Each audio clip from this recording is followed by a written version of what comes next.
Malkaan roobaan baadhaadhe lafni keenya gaabbata. Muka guddaa dacheen dhiise kan gaaddisni isaa balata. Sanyiin keenya qulqulluu kan siinaan isa hin badne. Dhaloota irraa dhalootatti ifaan keenya ni darbine. Oromiyaa aadaa keenya dachee dammaa fi badhaadhina.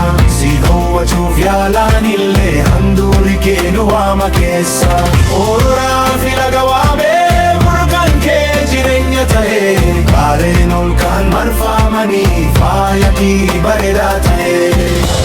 Aadaan keenya bu'uura kan tokkummaa nu barsiisu. Afaan keenya eenyummaa kan qalbii keessaa nu waamsisu. Oromiyaa aadaa keenya siif jedhu faaruu keenya. Tiksee seenaa fi eenyummaa bara baraan si eegganna. Oromummaan uffata keenya kan qalbii keenya uffisu. Sirni Gadaa mootummaa keenya kan haqaa fi nagaa labsu.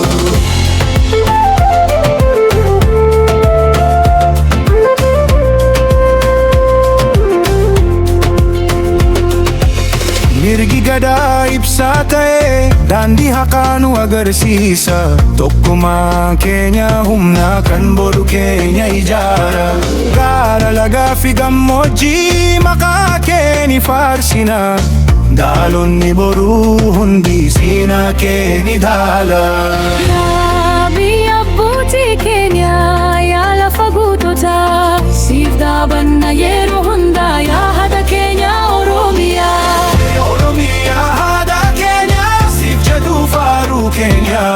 Tiksee seenaa fi eenyummaa bara baraan si eegganna.